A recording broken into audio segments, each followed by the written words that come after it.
All right, so you ready to go here? Oh, yes, I'm ready. And hopefully the tasters are ready. For something brand stinking new. The most exciting part of Dungeons & Dragons, I find, is when you split the party in twain. Well, not for me, because I hate doing commentary without diaper. No. I am not funny. So, yeah, you're going to have to think of 100% of your own jokes. I know. I got nothing, man. I got nothing. Yeah, all you need to do is go to Geops LP of Killer's Dead to see just how funny I am without diaper, which is not funny at all. It's a sore subject, I think. Oh, yeah. I'm going to incorporate it into my character, though. Okay. My wizard guy, Judge, has grown fond of Michael Battleaxe's wacky antics. So as the party splits up, like everybody goes their separate ways, but like, I get down the road a little bit and then I stop and I sigh and I look behind myself and I see Michael Battleaxe isn't looking back. Oh no! But I just keep walking forward anyway. One single tear streams down your cheek. Mm-hmm. You got it. Yeah, as you remember last time, we were just engulfed with zombies. They're everywhere, yes. Man. So you guys sort of head back to a safe and neutral location, maybe your clubhouse from before, and decide, maybe the best thing to do is to recruit some allies and hope you can be stronger through the power of friendship and togetherness. Right. So the first thing that pops into your head for what to do is that a bunch of powerful wizards from wizard school, right? From Wizard Night Wizard School. Night School. So you decide it's time to go back to school and head off to oh boy, your old Alma Mater. Do you remember the name of it? Did you come up with a name for it? I never came up with a name. I'm gonna put you on the spot. Come up with a name for it right now. Budget University, and universities in quotes. All right, so you'll head down the way. As I recall from your origin story, you were forced out of a town because you turned the mayor into a gold statue on accident. Yep. So I'm going to assume that the university is in this town, and it's probably going to be like a 2 or 3 day hike. So yep. You get there without too much problem, but right as you get to the university, you sort of notice that things don't look normal. The young geomancers aren't playing hacky sack on the quad. No one's playing. No summoners are playing ultimate frisbee. People aren't maxing and relaxing outside their dorms. Looks like people are kind of running around. No one's really sure what to do. So what do you want to do? I want to put my thumbs under my suspenders and I say, the old Alma Mater. But wait a minute, something seems amiss. And then I furrow my brow and I put my finger on my chin. And can I ask one of the undergrads, possibly a co-ed? That's right. We don't have enough female characters, so that's a good idea. And I haven't written any into this adventure. So. Okay, good. So yeah, you go up to the classic girl next door, a little adorkable, as they say. No. Can she be wearing like a sweatshirt and pajama pants and slippers? I know that game. Yeah. Okay. So my college girlfriend is what you're saying. Ba-doom doom. Anyway, I'm gonna get in trouble for that.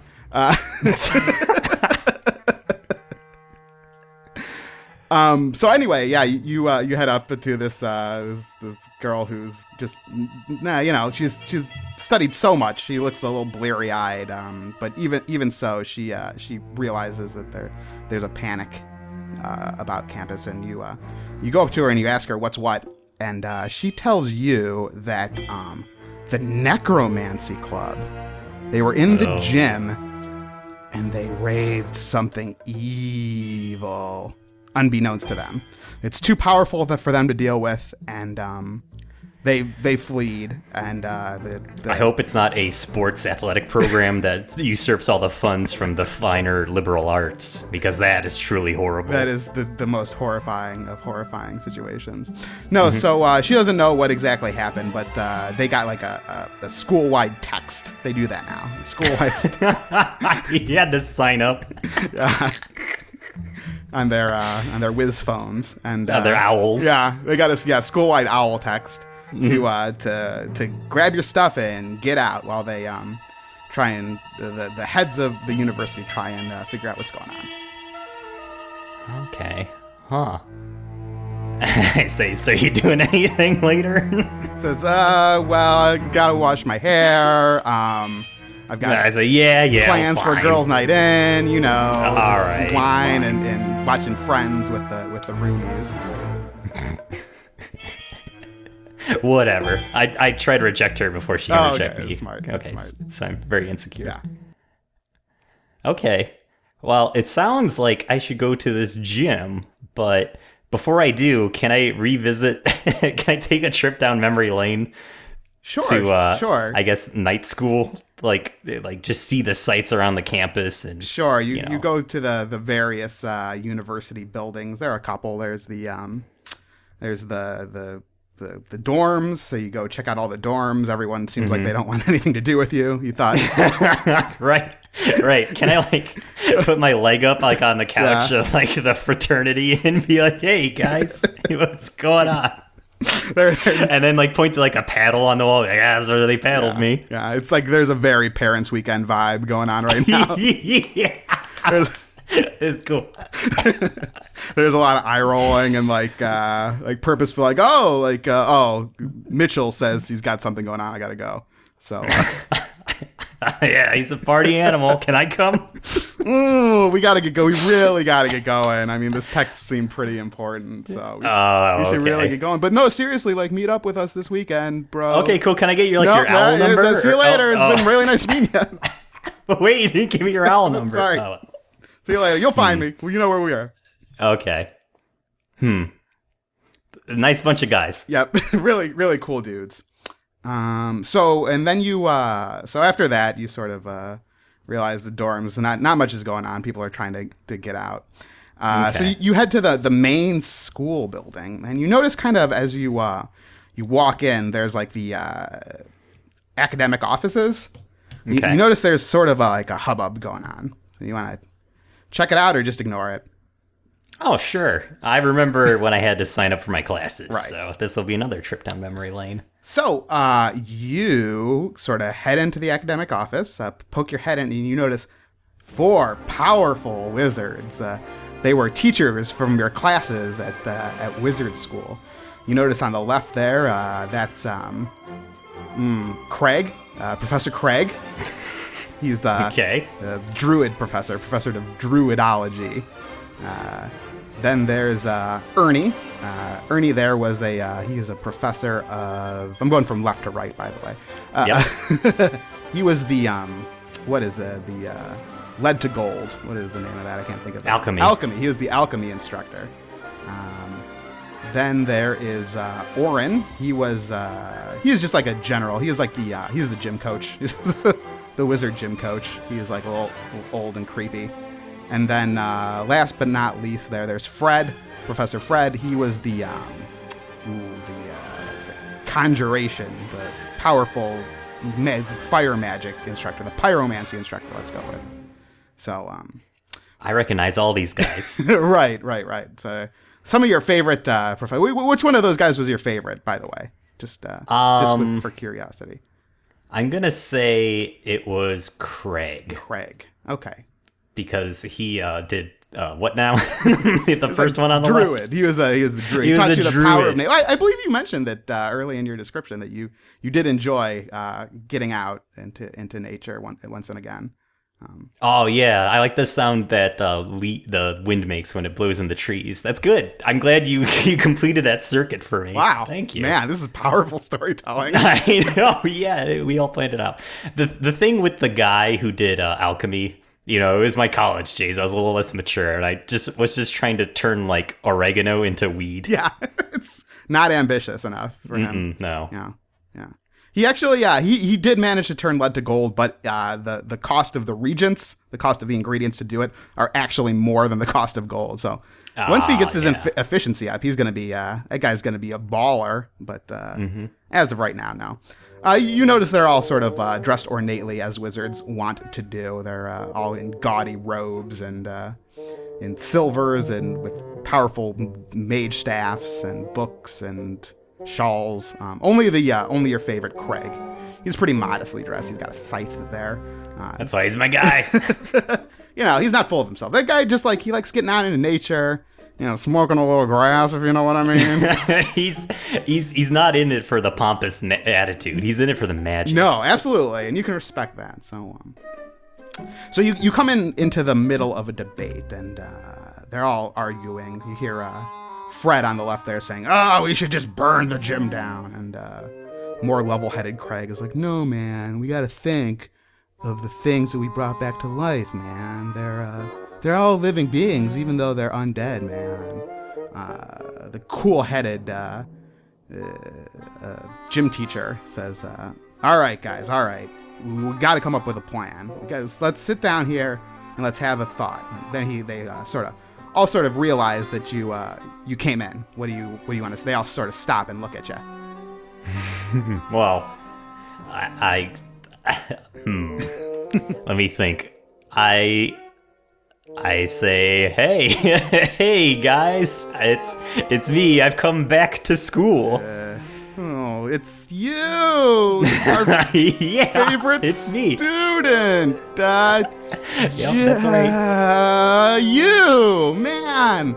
My name's Judge. Judge. Oh, it's so good to see you after all of these years / couple of months. It's so good to see you. One, I need my transcripts. You're a little behind on your student loan repayments. So. Oh boy. This is awkward. We can't give you those transcripts right now. Plus, we're in the middle of an emergency. If you hadn't noticed. I have noticed. I heard something about the necromancy class is raising heck in the gym. Quite literally, yes. They've risen a powerful dragon from the dead in the Chris Angel Memorial Gymnasium / Auditorium. Why did you guys build the gym on top of a dragon burial ground? It seemed like a good idea at the time. It was a big draw. People wanted to tour there. We thought, let's kill two birds with one stone. Oh, okay. And I assume the real estate was pretty cheap, too. Super cheap. You wouldn't believe. It's just, what are my tuition dollars that I'm not paying you going towards? Well, necromancy club, that's for one thing. That was a mistake. We know that now. We learned that now. Well, the important thing is admitting you made a mistake. I've been on a harrowing adventure with a dwarf and an elf who never talks. And I have come back with real-world experience. So if you're willing to forgive my debt, I can offer an internship program for you guys to exchange for credit. And plus I'll help you out with your dragon problem. I have a lot of real world experience. I cannot stress this enough. You guys are out here, you're in academia, you're in your ivory towers, right?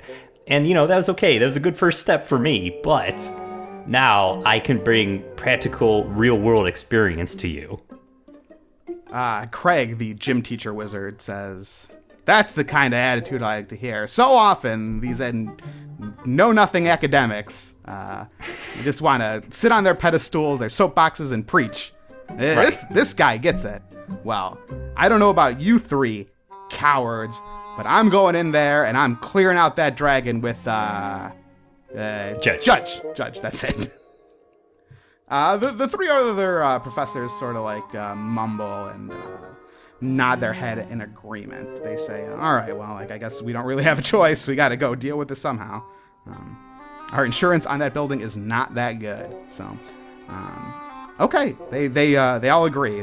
They're gonna go to the Chris Angel / gym / auditorium and clear out that undead dragon. So, on the way there, can I strike up a conversation with Craig and be like, "So Craig, if you were kind of explaining to a first-time student the vulnerabilities of a dragon, what sort of things would you say to this student that is hypothetically not me?"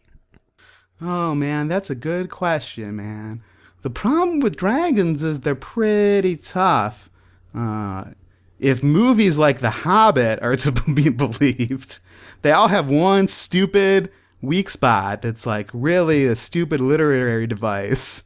where, like, if you hit them in that one spot, man, they go down like a sack of bricks. But other than that, they're pretty much invulnerable. So, I don't know. We should probably be pretty careful. All right, I wrote all that down on my arm with a pen, like I'm cheating on a test. I say, All right, so you get to the gym. What's your approach? Can I consult with my other wizard pals and say, guys, I failed out at gym, so I don't know the building too well.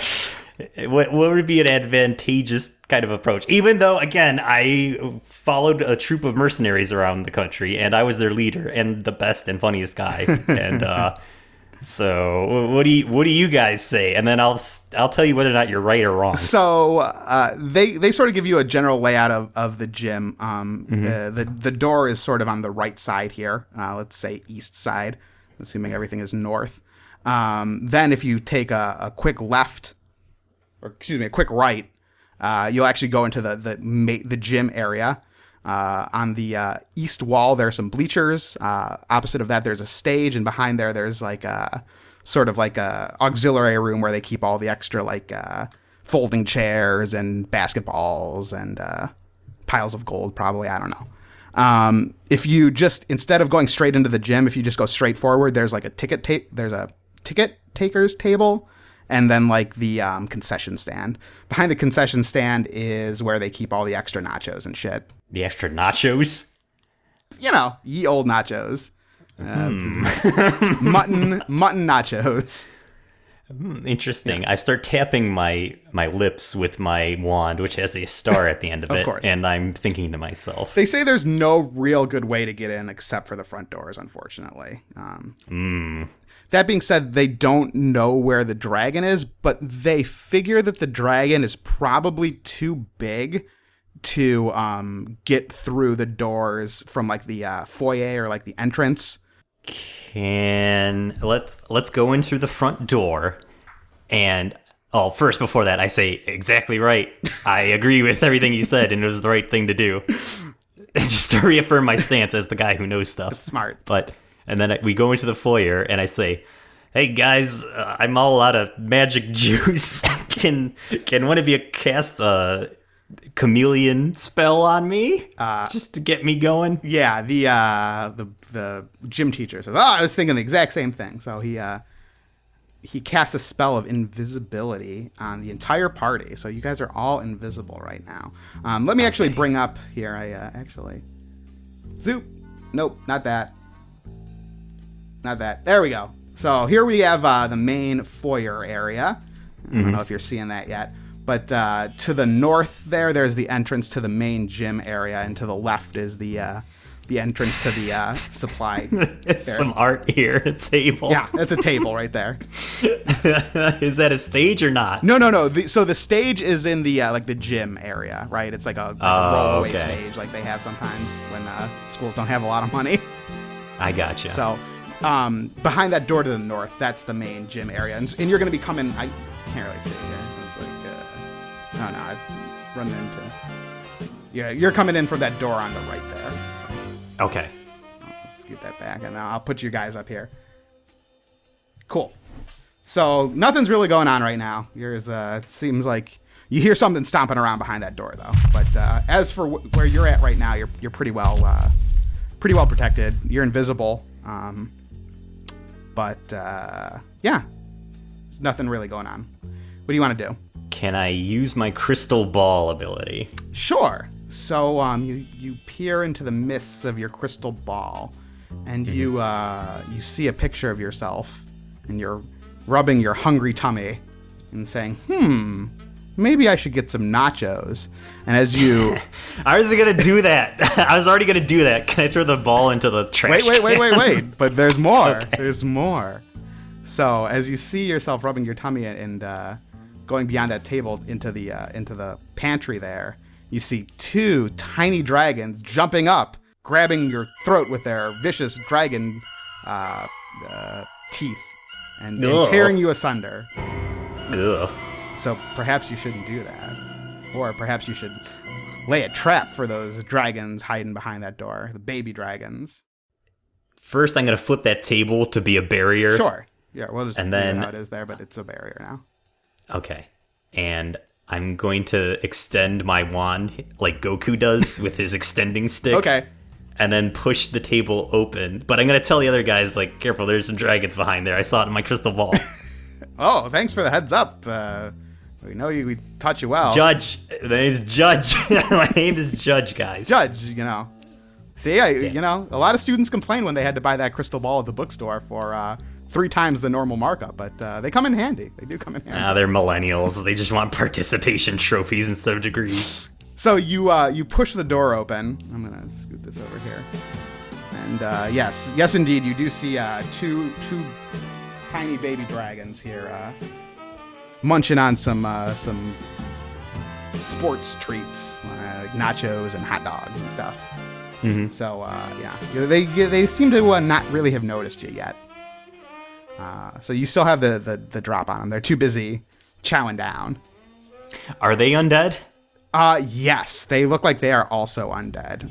Your keen eye shows you that they've got like their scales are kind of rotten away. They look pretty young as far as dragons go, like maybe tiny baby dragons. Well, I never learned any healing spells during my time at Wizard College, so can I consult the other wizards to see who has a healing spell, or who's the most adept at casting those? Would it be the druid guy? Yeah, so it would be the druid. So you're gonna try and cast Ye Old Phoenix Down on. Yes. Okay. So that old chestnut. Sure. So the druid says, "Oh yeah, that's exactly what I was thinking. And he goes up and tries to cast a spell on one of the dragons. Let's see if his healing spell takes effect here. It's going to be a flashy approach here. So yes, man, he nailed it. The dragon to the south here just evaporates instantly. 5. Yeah. And he has a great picture. Yeah. Nobody knew why his parents named him Powerful Wizard. He evaporates instantly, but unfortunately that has that got the attention of the other dragon chowing down on nachos in the room. So he seems none too pleased. So I'm gonna give you a chance to act, and then that tiny baby dragon's gonna get an attack here. I'm gonna bring you on screen too. Okay. There you go. You're hiding behind the overturned table. Let me think about this. I need to use my smarts since I don't have Michael Padallax's poop jokes to rely on. So, I am going to cast Magic Missile on the dragon. Smart. Could you describe your Magic Missile spell for us one more time for new listeners? It's a clump of dirt. Okay, great. Mm-hmm. Okay. So it's the soddiest, clumpiest clump of dirt that these 4 professors ever seen, and it's the culmination of all my experience at the night school, the budget quote university unquote. All right, let's see how you do. Okay. Unfortunately, you do manage to hit the tiny baby dragon, but it's just mostly worms. You just got a clump that was just all earthworms. And he's happy as a clam, so he just kind of chows down on those worms and seems none too phased. So, unfortunately for you, you distracted him at least a little bit. So he's going to spend one of his action points next turn eating up all those worms. You've still got one more action point. What would you like to do here? I shake my wand. I'm like, it must be the frequency or something like that. And I kind of walk towards the back of the group and kind of hope that they'll take care of this. Sure. I try to save face, basically. Yeah, you walk off screen there. Yeah. So right now the 2 guys on screen are that druid and the gold wizard there. Yeah. So you walk away smartly, putting some space in between you and the dragon. The dragon then charges that gold wizard. Now, fortunately for him, he's got a table in between him and the baby dragon, because it's a baby, but it's still a vicious man-killing dragon. Nonetheless, he is he spent one of his actions eating those worms, and then one of his actions flying at the wizard. So I'm going to give the rest of these wizards here a round to see if they can do anything to stop this wizard before he eats this the face off this gold wizard guy. So let's say the druid. He's a little fatigued from cast. Oh, actually, no. He's gonna he'll go last because he already went this round. What about the alchemy guy? Couldn't he throw like a potion at this dragon, like a healing potion? So those are expensive, and this guy's kind of a cheapskate, unfortunately. So he's just gonna try and bash him with his wizard staff, which is probably the worst thing he can do. Everyone knows wizards shouldn't be making melee attacks. It's just inefficient. So, but the guy's a cheapskate. He doesn't want to pay those big bucks to be casting those big expensive spells. So he's gonna use a forceful approach, which he's still pretty decent at. So he clocks the dragon right on his head. Imagine a big funny cartoon lump grows right out of it. I am. The dragon seems dazed, but he's still hanging in there. The other two wizards I'm going to make quick rolls for. They just sort of like cast indescript magic missiles at this dragon here. So indescript? Come on, guys, think of something like a clump of dirt. But none of them really have any success. The dragon seems to resist these attacks. So maybe he's not super vulnerable to magic. I don't know. Oh, no. The dragon, little dragon, then lashes out at the gold wizard's throat. Let's see if he's success. Oh, actually, you know what? I'll give you one chance to try and prevent this wizard from getting eaten. Can I examine the surroundings for anything interesting? Sure.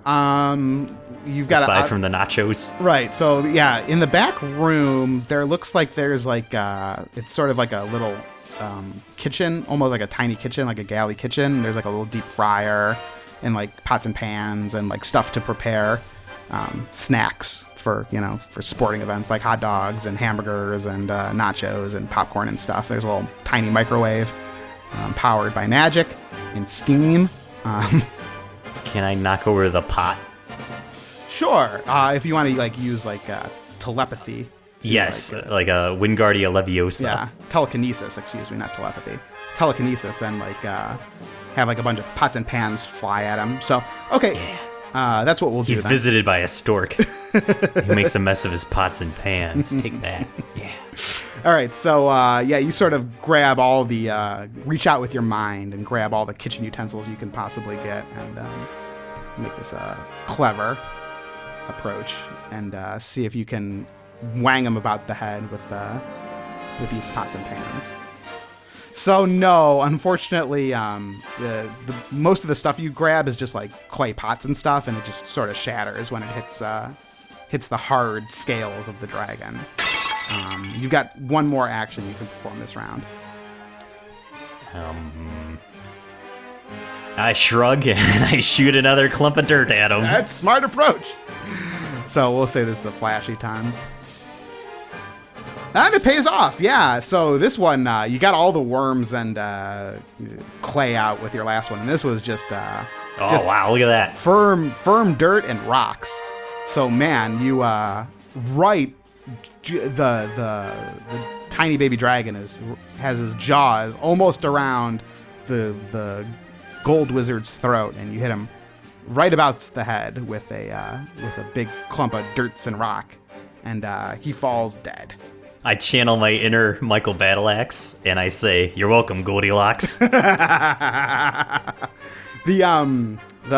professors, they look pretty impressed. You've shown off all the skills that you've learned so far in wizard school. You've used conjuring or scrying to figure out the future.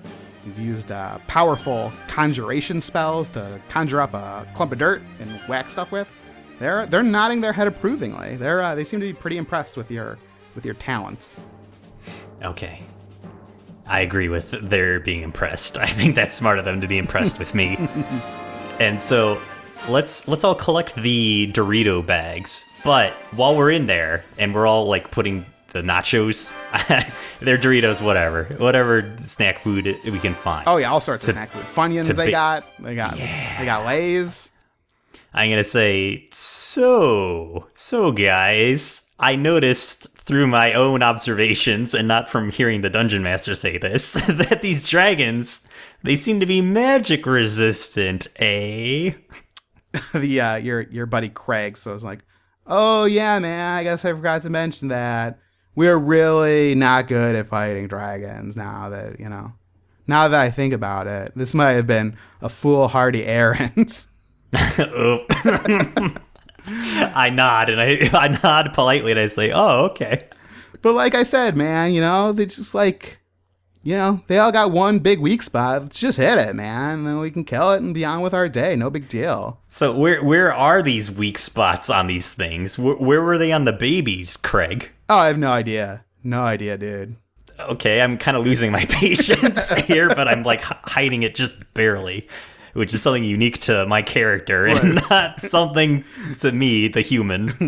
But I sigh to myself and I keep stuffing the bag filled with Funyuns and Doritos and nachos.